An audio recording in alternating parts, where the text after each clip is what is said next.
Hello students. अब आ जाते हैं हम लोग एग्जाम्पल नंबर 10 में। एग्जाम्पल नंबर 10 में क्या बोल रहा है? Discuss the continuity of the function f defined by f x is equal to x plus two if x is less than equals to 1 and x minus two if x is greater than 1। क्या बोल रहा है कि हमें continuity function का discuss करना है। ठीक है, क्या है हमारा जो y है ना, मतलब जो एफ एक्स है वो किसके इक्वल होगा? x प्लस टू के इक्वल होगा। कब? जब x का वैल्यू या तो 1 से छोटा हो या तो 1 के इक्वल हो। ठीक है, इसका मतलब कि डोमेन में अगर x हम 1 के इक्वल लेंगे तो y कहां से निकालेंगे, मतलब f ऑफ 1 कहां से निकालेंगे? x प्लस टू से। और अगर हमने डोमेन को 1 से ग्रेटर लिया तो y कहां से निकालेंगे? x माइनस टू से। ये बोल रहा है। तो बोल रहा है कि इस फंक्शन के कंटिन्यूटी पर डिस्कस करो। ये तुम्हें किसी पॉइंट पर कंटिन्यूटी निकालने के लिए नहीं बोल रहा है, ये बोल रहा है कि पूरे फंक्शन के कंटिन्यूटी पर डिस्कस करो। तो इस पूरे फंक्शन के हमें कंटिन्यूटी पर डिस्कस करना है। तो इसका क्या मतलब है? इसका यह मतलब है कि हमें करना क्या है कि हमें इस फंक्शन के पूरे डोमेन पर डिस्कस के डोमेन के हर एक, मतलब इस फंक्शन के पूरे डोमेन के लिए हमें बताना है कि किस पॉइंट पर फंक्शन कंटिन्यूअस है, किस पॉइंट पर फंक्शन डिसकंटिन्यूअस है। ठीक है, तो सबसे पहले क्या है हमारे पास कि फंक्शन का डोमेन क्या है, सॉल्यूशन करते हैं। देखो x क्या बोल रहा है? Less than equals to 1, x is greater than 1 और इक्वल्स टू 1। 1 से छोटा, 1 से बड़ा, 1 के इक्वल। तो बचा क्या? कुछ बचा? कुछ भी नहीं बचा। तो डोमेन क्या हो गया फंक्शन का? हमारे पास सबसे पहले हम लोग फंक्शन लिखते हैं। फंक्शन हमारा क्या हो गया? फंक्शन हो गया x प्लस टू। कब? If x is less than equals to 1। फिर क्या हो गया? x minus two. कब? If x is greater than 1।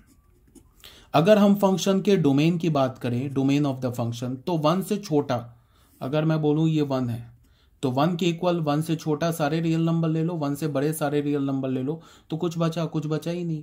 तो डोमेन क्या हो गया फंक्शन का? All real number. इसका मतलब क्या है कि हमें इस फंक्शन के मतलब पूरे रियल नंबर पे हमें बताना है कि ये फंक्शन कहाँ कंटिन्यूस है, कहाँ डिसकंटिन्यूस है। किया हो सके पूरे रियल नंबर पे कंटिन्यूस है, ये हमें बताना है। तो उसके लिए हम लोग क्या करेंगे? फिर 3 केस लेंगे। पहला केस क्या कि पहला केस हम लोग क्या करेंगे कि एक बोलेंगे कि when x is less than 1, when x is greater than 1 and when x is equals to 1। तो एक बच्चे का क्वेश्चन आएगा कि 1 पे ही क्यों फंक्शन को तोड़ा? क्योंकि फंक्शन 1 पे ही टूट रहा है। ब्रेक कहां हो रहा है? फंक्शन 1 पे। अगर मैं बोलूं कि x जो है हमारा लेस देन 1 है, इसका क्या मतलब है? लेस देन 1 के लिए ध्यान से देखो, अगर x का वैल्यू हमने लेस देन 1 लिया ना तो ये बैठा हुआ है पॉलिनोमियल फंक्शन, और अगर x का वैल्यू हमने ग्रेटर देन 1 लिया ना तो भी यहां पॉलिनोमियल फंक्शन बैठा है। अब पॉलिनोमियल फंक्शन क्या होता है? एवरीवेयर कंटिन्यूअस, एवरीवेयर डिफरेंशिएबल होता है, मतलब अपने डोमेन पे कंटिन्यूअस होता है। तो इसका क्या मतलब है कि ये जो एफ एक्स फंक्शन है ना, लेस देन 1 के लिए कंटिन्यूअस है, ग्रेटर देन 1 के लिए भी कंटिन्यूअस है। सिर्फ प्रॉब्लम कहां आ रही है? 1 पे, क्योंकि लेस देन 1 के लिए तो ये फंक्शन डिफाइंड है, ग्रेटर देन 1 के लिए फंक्शन डिफाइंड है तो ये क्या बोलते हैं, लेस देन 1 और ग्रेटर देन 1 दोनों के लिए पॉलिनोमियल फंक्शन डिफाइंड है, इसमें कोई प्रॉब्लम नहीं है। बट अलग अलग है ना फंक्शन डिफाइंड, तो ये डिसकंटिन्यूअस हो सकता है। आ रही है मेरी बात समझ में? लेकिन लेस देन 1 के लिए तो कंटिन्यूअस होगा बिना बोले, ये तो ऑब्वियस ही बात है। लेस देन 1 के लिए तो एक ही पॉलिनोमियल फंक्शन है, ठीक है, तो फंक्शन कंटिन्यूअस हो जाएगा। ग्रेटर देन 1 के लिए भी तो एक ही पॉलिनोमियल फंक्शन है, तो फंक्शन कंटिन्यूअस हो जाएगा। प्रॉब्लम कहां आ रहा है? सिर्फ 1 पे, हमें 1 को चेक करना है। तो इसको हमने ऐसे लिया, केस 1 लिया। सबसे पहले केस 1 में हमने क्या लिया? केस 1 लिया, ऐसे लिया कि if c is less than 1, then अगर c 1 से छोटा है तो f ऑफ c क्या होगा? लेस देन 1 के लिए क्या करते हैं हम? क्या बोल रहे हैं? x plus to. तो अगर x को हमने c को 1 से छोटा लिया तो f ऑफ c क्या होगा? यहां डालेंगे ना, ये क्या होगा? c plus two. ठीक है, अब अगर मैंने 1 पर लिमिटिंग वैल्यू लिया, फिर यहां पे कुछ बच्चे कंफ्यूज हो जाते हैं, वो 1 पर लेफ्ट हैंड लिमिट निकालने लगेंगे, फिर 1 पे राइट हैंड। ऐसा नहीं करेंगे। x 1 पे मैं क्या बोल रहा हूं, अगर मैंने c पर लेफ्ट हैंड लिमिट लिया, 1 नहीं सॉरी, c पर लेफ्ट हैंड लिमिट लिया, तो अगर मैं c पर फंक्शन का लेफ्ट हैंड लिमिट लेता हूं और c हमारा 1 से छोटा है, तो c के लेफ्ट में भी जो नंबर होगा वो भी 1 से छोटा होगा, c के जो राइट में नंबर होगा वो भी 1 से छोटा होगा। इसको ध्यान में रखो। ये ऑलरेडी बताया है। अगर मैंने ये नंबर लिया ना यहाँ पे 1 और मैंने बोला कि c जो है यहाँ पे c है, हो सके c यहाँ पर हो, तो c के जो लेफ्ट में राइट में नंबर होगा, जो लेफ्ट में नंबर होगा, दोनों 1 से छोटा ही होगा। मतलब क्या है कि हम लेफ्ट हैंड लिमिट और राइट हैंड लिमिट कब करते हैं? अगर मान लो कि c पर फंक्शन अपने डोमेन को चेंज कर रहा होता ना, तब हम लेफ्ट हैंड लिमिट और राइट हैंड लिमिट करते। मेरी बात आ रही है समझ में? c पर फंक्शन अपने डोमेन को, जैसे 1 पर फंक्शन अपने डोमेन को चेंज कर रहा है, 1 के लेफ्ट हैंड लिमिट के लिए हम क्या करेंगे? मतलब ऐसे देखो तुम, 1 पर फंक्शन लेफ्ट हैंड लिमिट के लिए क्या हमारे पास, इधर के लिए क्या है x+2 डिफाइंड है, इधर के लिए क्या डिफाइंड है x-2, और 1 पर वैल्यू क्या है, 1 के लिए भी 1 और 1 से लेस के लिए क्या डिफाइंड है x+2। 1 और 1 से छोटे के लिए क्या डिफाइंड है x+2, और 1 से ग्रेटर के लिए क्या डिफाइंड है x-2। तो 1 से हम थोड़ा भी आगे बढ़ेंगे ना, राइट पे जाएंगे तो ये फंक्शन आ जाएगा, 1 से लेफ्ट जाएंगे तो ये फंक्शन आ जाएगा। तो हमें 1 पर क्या करना होगा, लेफ्ट हैंड लिमिट और राइट हैंड लिमिट चेक करना होगा। बट अगर मैंने c लिया ना 1 से छोटा, तो c के राइट भी जो नंबर है वो 1 से छोटा, और c के लेफ्ट भी जो नंबर है वो भी 1 से छोटा है। तो यही फंक्शन, एक ही फंक्शन आ रहा है, तो हमें c पर लेफ्ट हैंड लिमिट और राइट हैंड लिमिट करने की जरूरत नहीं है। अगर हमने c लिया ग्रेटर देन 1, तो c के लेफ्ट भी जो नंबर आएगा वो 1 से ग्रेटर होगा, c के जो राइट भी नंबर आएगा वो भी 1 से ग्रेटर होगा, जिसके लिए फंक्शन बैठा हुआ है। तो यहां भी फंक्शन नहीं चेंज हो रहा है। तो भी अगर मैंने c को बोला ग्रेटर देन 0, तो उसके लिए भी हमें क्या करना है, लेफ्ट हैंड लिमिट और राइट हैंड लिमिट करने की जरूरत नहीं है। मेरी बात आ रही है समझ में? c लेस देन 0 के लिए भी लेफ्ट हैंड लिमिट और राइट हैंड लिमिट करने की जरूरत नहीं है। सिर्फ कहां लेफ्ट हैंड लिमिट और राइट हैंड लिमिट करेंगे, 1 पर, क्योंकि 1 से लेफ्ट जाएंगे तो ये फंक्शन बैठ गया, 1 से राइट जाएंगे तो यहां ये बैठा है।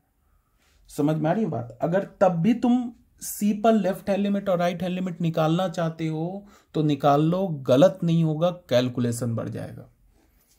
ठीक है। अब मैंने बोला कि x को लेस देन 1 बोला, तो x is tending toward c, तो x 1 से छोटा है, तो कौन सा फंक्शन होगा, x+2, यही एक ही फंक्शन होगा। तो ये क्या हो जाएगा, c+2, और ये c+2 क्या है, f(c), और c क्या हमारा, नंबर लेस देन 1। तो यहां से हमें क्या पता चला, यहां तो हमें पहले ये पता चला कि limit x is tending toward c, x+2 is equals to f(c). एक तो बात हमें ये पता चला, ठीक है, यहां से तो हमें ये दिख गया। तो यहां से हमें क्या पता चला, this implies that function is, क्या हो गया यहां से, continuous at x is equals to c। Function क्या है हमारा, c पर कंटिन्यूअस है ना, c पर फंक्शन कंटिन्यूअस। तो दिस इंप्लाइज दैट, अगर फंक्शन c पर कंटिन्यूअस है तो इसका हमें क्या मतलब चला, क्या हमें निष्कर्ष क्या निकला कि function is continuous for all x less than 0। ये हमें पता चला, बिकॉज c को हमने क्या माना है, लेस देन 1, तो लेस देन 0 बोल रहा हूं, सॉरी, लेस देन 1 हमने c को बोला है ना, c को हमने बोला कि लेस देन 1 है, तो हम c पे हमने कंटिन्यूअस दिखा दिया, और c हमारा लेस देन 1 है, तो फंक्शन लेस देन 1 के लिए कंटिन्यूअस हो गया। एक तो ये हमने कैसे पता चला, सेम लॉजिक लेंगे, if c is greater than 1 then f of c क्या होगा, अगर c 1 से ग्रेटर है तो f ऑफ c क्या होगा, अगर 1 है तो ये क्या होगा, c-2, f of c c-2। ठीक है, यहां पे ग्रेटर देन 1 के लिए क्या ये फंक्शन यूज करेंगे ना, तो c-2। अब यहां पे क्या है, limit x is tending toward c। फिर मैंने बता दिया कि c अगर 1 से ग्रेटर है तो 1 के लेफ्ट और राइट दोनों पे एक ही फंक्शन है, तो हम लोग लेफ्ट लिमिट और राइट लिमिट की जरूरत नहीं है, एक ही से काम चल जाएगा, x-2। तो क्या होगा, यहाँ पॉलिनोमियल है, c है तो रख देंगे, तो क्या हो जाएगा, c-2, और यही c-2 किसके, f ऑफ c के इक्वल है। तो यहां से हमें क्या पता चला, यहां से हमें पता चला limit x is tending toward c, x-2 is equals to f of c।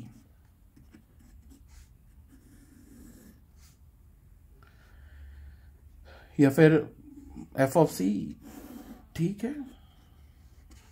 तो यहां से हमें क्या पता चला, function is continuous at x is equals to c. ये क्या इंप्लाई दिया कि function is continuous for all x greater than 1। Same logic से अब एक पॉइंट बच गया। अभी हमने क्या देख लिया कि 1 से ग्रेटर सारे रियल नंबर के लिए फंक्शन कंटिन्यूअस है। इसको हमने मान लिया फर्स्ट इक्वेशन, इसको हमने मान लिया सेकंड इक्वेशन। अभी हमने क्या देखा कि x 1 से ग्रेटर के लिए फंक्शन कंटिन्यूअस है, 1 से लेस के लिए फंक्शन कंटिन्यूअस है। अब एक ही पॉइंट बच रहा है, क्या बच रहा है? Equals to 1। थर्ड केस ले लेते हैं, केस नंबर 3।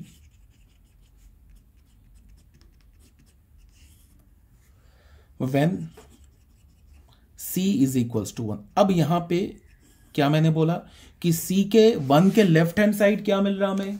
कौन सा फंक्शन बैठा है? x+2। और 1 के राइट हैंड साइड पे कौन सा फंक्शन बैठा है? x-2। तो अब यहां पे लेफ्ट हैंड लिमिट और राइट हैंड लिमिट करेंगे। x is tending towards c minus fx। क्या होगा? Limit x is tending towards c minus fx क्या डालेंगे? x+2। लेफ्ट हैंड पे देख लो, लेस देन के लिए ये डिफाइंड है, तो इसका वैल्यू क्या हो जाएगा? c+2। और अगर हमने limit x is tending towards c plus निकाला fx, अब ये नहीं करना है, यहां पे ऊपर माइनस लिखा है तो यहां पे जाके -c+2 कर देना, ये नहीं करना। Limit x is tending towards c plus, और यहां पे क्या है ये? अब राइट के लिए क्या है? ग्रेटर देन 1 के लिए ये होगा x-2, तो ये क्या हो जाएगा? c-2। ये जब इतना कर रहे हैं तो यहां से हमें क्या पता चल रहा है? यहां से हमें पता चल रहा है कि limit x is tending to c minus fx is not equals to limit x is tending to c plus fx। तो this implies that limit x is tending towards c, fx क्या हमारा? Does not exist. ये exist नहीं कर रहा है। अब जब ये एग्जिस्ट नहीं कर रहा है तो फंक्शन क्या हो गया? डिसकंटिन्यूअस हो गया c इज इक्वल टू 1 पे। अच्छा, ये मैंने c लेके निकाल दिया, तुम 1 लेके निकाल लो। c का वैल्यू तो 1 है ना, तो तुम ऐसे लिख लो x is tending towards 1 minus fx। c को मैंने लेके निकाल दिया, इसको लिख लो limit x is tending towards 1 minus fx क्या हमारे पास? x+2। तो क्या हो जाएगा? 1 माइनस के लिए 1+2 क्या हो जाएगा? 3। तो लेफ्ट हैंड लिमिट 1 पे क्या मिल गया हमें? 3। लिमिट क्या मिल गया? x is tending towards 1 plus fx लिखेंगे, तो इसका मतलब limit x is tending towards 1 plus fx क्या है? x-2। तो क्या होगा? 1 - 2 क्या मिल गया हमें? -1। तो यहां से हमें क्या पता चला कि limit x is tending towards 1 minus fx is not equals to limit x is tending towards 1 plus fx। अब 1 पे हमें लिमिट का वैल्यू चेक करने की जरूरत ही नहीं है, अगर निकालना चाहते हो तो निकाल लो। f(1) क्या होगा? 1 के लिए क्या डिफाइंड है? 1 के लिए तो ये डिफाइंड है ना, 1 के लिए हमारा डिफाइंड x+2। देख लो, यही है ना x+2 डिफाइंड 1 के लिए, x+2। तो 1+2, तो 1 पे क्या हो जाएगा? 3। इसकी जरूरत ही नहीं है, क्योंकि जैसे ही लिमिट एग्जिस्ट नहीं किया फंक्शन डिसकंटिन्यूअस हो गया। तो ये क्या हो गया? इंप्लाइज क्या हो गया? फंक्शन इज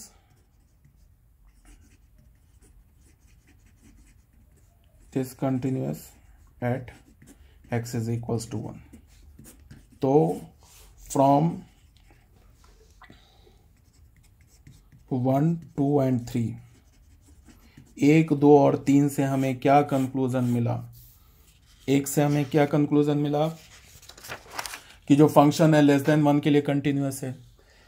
2 से हमें क्या कंक्लूजन मिला? कि फंक्शन जो है ग्रेटर देन 1 के लिए कंटिन्यूअस है। 3 से हमें क्या कंक्लूजन मिला? कि फंक्शन 1 के लिए डिसकंटिन्यूअस है। तो हम क्या बोलेंगे? fx is continuous. देखो, fx is continuous for all x belongs to r except 1। 1 को छोड़कर fx क्या हमारा? कंटिन्यूअस है। सिर्फ 1 पर डिसकंटिन्यूअस है, पूरे रियल नंबर पे कंटिन्यूअस है, सिर्फ 1 पे क्या है? डिसकंटिन्यूअस। बच्चों, ये था हमारा क्या? एल्जेब्रिक अप्रोच था, मतलब इसमें हमने ग्राफ का सहारा नहीं लिया। इसको हम बोलते हैं एल्जेब्रिक अप्रोच।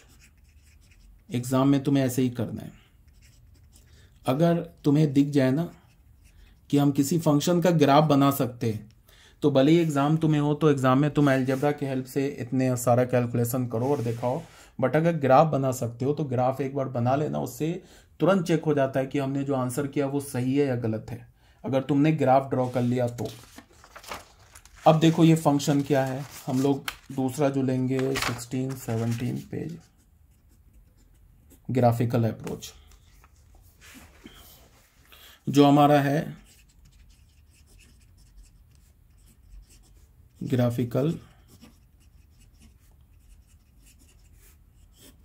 बच्चों ये इस फंक्शन का ना ग्राफ बहुत इजीली ड्रॉ हो जाएगा, क्योंकि पॉलिनोमियल लीनियर पॉलिनोमियल है। लीनियर पॉलिनोमियल होता क्या, स्ट्रेट लाइन होता है। स्ट्रेट लाइन का ग्राफ तो हम बचपन से ड्रॉ कर रहे हैं, ठीक है। क्या हो रहा है, एफ एक्स का वैल्यू क्या दे रखा है, x+2, कब, इफ x इज, और ये क्या दे रखा है x-2 if x is greater than 1। ये फंक्शन दे रखा है। तो हम लोग करते क्या है, ये क्या बोल रहा है, एफ एक्स क्या हमारा y, तो बोल रहा है ना कि y is equals to x+2 line होगा, y is equals to x+2 line होगा कब, जब x 1 या 1 से छोटा हो। y is equals to x-2 line होगा कब, when x is greater than 1। तो एक काम करते हैं, पहले हम ना y is equals to x+2 line को ड्रॉ करते हैं, फिर y is equals to x-2 line पूरे रियल नंबर पे ड्रॉ कर लेते हैं। ग्राफ ड्रॉ करना है ना, तो पहले हम क्या करते हैं, इन दोनों ग्राफ को हम लाइन को पूरे रियल नंबर पे ड्रॉ कर लेते हैं। y is equals to x+2 कब होगा, जब x is less than equals to 1। y is equals to x-2 कब होगा, when x is greater than 1। तो हम इस दोनों लाइन को पूरे रियल नंबर पे पहले ड्रॉ कर लेते हैं। तो उसके लिए क्या करेंगे, ये तो हमारा स्ट्रेट लाइन है, स्ट्रेट लाइन को ड्रॉ करने के लिए क्या चाहिए, 2 पॉइंट चाहिए। 2 पॉइंट कैसे निकालते हैं, एक बार x को 0 डाला, y निकाल लिया। एक बार क्या किया हमने, y को 0 डाला, यहाँ y को 0 डालेंगे तो -2 आ जाएगा, तो -2, 0, ये 2 पॉइंट आ गया इस लाइन पे। इस लाइन पे फिर एक बार x को 0 डाला तो y -2 आ गया। एक बार y को 0 डाला तो x क्या आ गया, 2, 0। ठीक है, अब हमने क्या किया, इसका फंक्शन का कर्व ड्रॉ किया।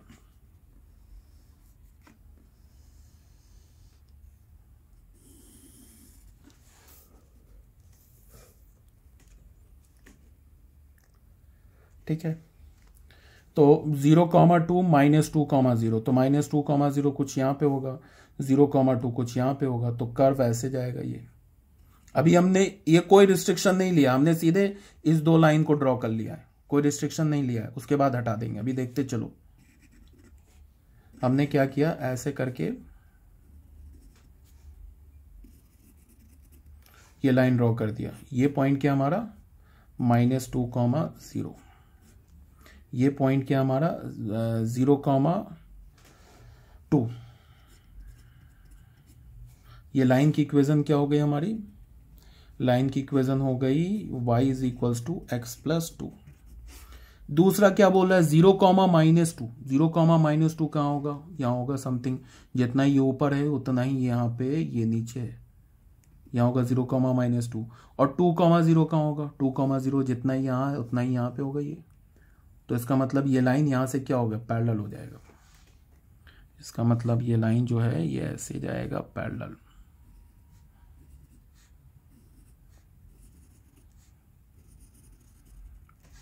ये क्या हो गया हमारा 2, 0, ये क्या हो गया 0, -2। अभी तो हमने दोनों कर्व्स को ड्रॉ कर लिया विदाउट एनी रिस्ट्रिक्शन, दोनों कर्व्स को ड्रॉ कर लिया। इस लाइन का इक्वेशन क्या है हमारे पास, इस लाइन का इक्वेशन क्या है, y is equals to x-2। ठीक है बच्चे, ड्रॉ कर लिया, y इज इक्वल दिख रहा है x-2। ठीक है, ये हमने विदाउट एनी रिस्ट्रिक्शन ड्रॉ कर लिया। ठीक है, उसके बाद क्या है कि y is equals to x+2 define किसके लिए है, 1 और 1 से छोटे के लिए। यार ये बात समझ में, तो 1 पर इसका वैल्यू क्या है, 1 पर इसका वैल्यू 3 होगा, और 1 पर वैल्यू क्या है, यहां पे कुछ समथिंग 1 होगा, यहां पे बीच में होगा 1। तो 1 पर एग्जैक्टली अगर जाएंगे इसके ऊपर, तो यहां पे 1 पर ये देखो क्या होगा, यहां पे ये क्या हो जाएगा 3। 1 के लिए है ना डिफाइंड, देखो ये है ना, ये लाइन क्या है, ये जो है y is equals to x minus two, sorry x plus two किसके लिए डिफाइंड है, 1 और 1 से छोटे के लिए। तो ये तो पॉइंट हमने 1 माना, तो 1 के आगे ये इन सब के लिए ये जो कर्व है ये हट जाएगा, हट जाएगा ये कर्व। तो ये कर्व यहां चला। अब तुम देखो, अब इसमें देखो ये कर्व आ गया और ये पॉइंट क्या हो जाएगा 3। ये देखने में थोड़ा मतलब इसको ऐसे देख लो, नहीं बन गया ठीक ही। ये हमारा 1 हो गया, यहां से इतना 1, यहां से ये 2, तो ये इतना 3, तो ये हो गया हमारा 3। 3 लिखने का मतलब 0,3, यहां पे मैं सिर्फ 3 लिख रहा हूं, मतलब 0,3, ठीक है। तो ये हो गया। अब ये हमारा कर्व हो गया। अब इसमें से हमें क्या हटाना है, ग्रेटर देन 1 के लिए तो डिफाइंड है, मतलब यहां पे इसके कॉरस्पॉन्डिंग, यहां पे बात को समझो ध्यान से, ये इसके लिए यहां से लेके ये तो हो गया हमारा, ये इसकी कहानी तो हो गई पूरी। अब इसके लिए कर रहे हैं ग्रेटर देन 1, मतलब 1 से ग्रेटर के लिए कहां तक कर्व रखेंगे, ये पूरा कर्व रखेंगे, ये कर्व हटा देंगे इसके लिए, लेस देन 1 के लिए हटा देंगे इसका कर्व। अब कोई बोलेगा कि इस पॉइंट का कोऑर्डिनेट क्या है, तो इस पॉइंट का कोऑर्डिनेट क्या होगा कि इसमें तुम 1 रख दो, तो 1 - 2 - 1, तो इस पॉइंट का कोऑर्डिनेट -1 है। अब कोई बच्चा बोलेगा कि ये कैसे पता चले, 1 क्यों रख दिया यहाँ पे, तो उसके लिए यहाँ पे तो 1 के लिए डिफाइंड नहीं है, तो 1 के लिए नहीं डिफाइंड है। इसको तुम ऐसे देखो, fx किसके इक्वल है, x - 2 के इक्वल होगा, कब होगा, if x is greater than 1। 1 के लिए तो डिफाइंड नहीं है, तो चलो 1 पे मैं इसका लिमिटिंग वैल्यू ले लेता हूं, x is tending to fx, तो 1 पे इसका लिमिटिंग वैल्यू क्या होगा, x is tending to 1, x - 2। 1 पर डिफाइंड नहीं है तो, लेकिन 1 पर लिमिट के लिए तो कोई प्रॉब्लम नहीं है, लिमिट तो हो सकता है ना डिफाइंड। तो 1 पर लिमिटिंग वैल्यू क्या हो गया, 1 - 2, तो -1 हो गया लिमिटिंग वैल्यू। लिमिटिंग वैल्यू इस फंक्शन का 1 पर -1 है। इसका क्या मतलब है कि अगर हम x को ना 1 की ओर अप्रोच कराएं, चाहे लेफ्ट हैंड साइड से चाहे राइट हैंड साइड से, फंक्शन का वैल्यू किसे अप्रोच करेगा, -1 को। तो इसका मतलब कि इसके क्रॉसपॉन्डिंग ये जो पॉइंट है ये -1 हो गया, दिख रहा है नहीं, पॉइंट -1 हो गया। बिकॉज अगर हम फंक्शन को लेफ्ट हैंड साइड से अप्रोच कराएं या राइट हैंड साइड से अप्रोच कराएं, फंक्शन जो है -1 को अप्रोच कर रहा है। तो ये फाइनल हमारा कर्व क्या आ गया, फाइनल हमारा बच्चों ऐसे कर्व आ गया। ये पॉइंट हमारा ऐसे, एक पॉइंट जाएगा ऐसे, ये पॉइंट, एक पॉइंट एग्जैक्टली इसके इधर यहां पे, और ये जाएगा एकदम इसके पैरेलल ऐसे।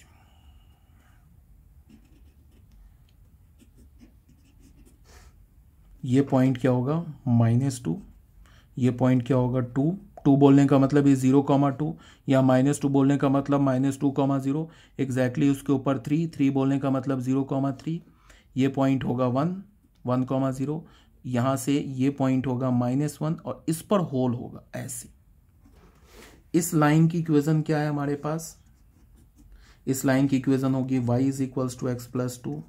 इस लाइन की इक्वेशन क्या होगी, y is equals to x - 2। ये इधर ऐसे बढ़ेगा, ये इधर ऐसे जाएगा। अब ये बन गया फंक्शन का कर्व। अब अगर ये फंक्शन का कर्व तुम्हें दिख गया तो यहां से क्लियर है ना, बिल्कुल ऑब्वियस सी बात है कि, क्या ऑब्वियस सी बात है कि फंक्शन जो है 1 पर देखो जंप मार गया, लेफ्ट हैंड साइड 1 से लेफ्ट पे जाओगे, 1 से लेफ्ट पे जाओगे, देखो फंक्शन बिल्कुल कंटिन्यूअस है। 1 के राइट हैंड साइड पे देखो फंक्शन कंटिन्यूअस है। 1 पर जंप कर गया, 1 पर फंक्शन का वैल्यू 3 है, -1 नहीं, ये होल है, तो 1 पे जंप हो गया।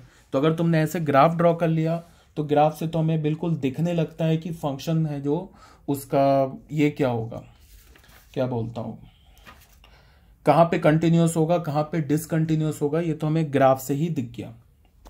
ठीक है बच्चों, ये हो गया हमारा question number, I think example number 10। अब एग्जाम्पल नंबर 11, 12 एंड 13 इसको मैं क्या करता हूं कि नेक्स्ट वीडियो में कर देता हूं, ठीक है।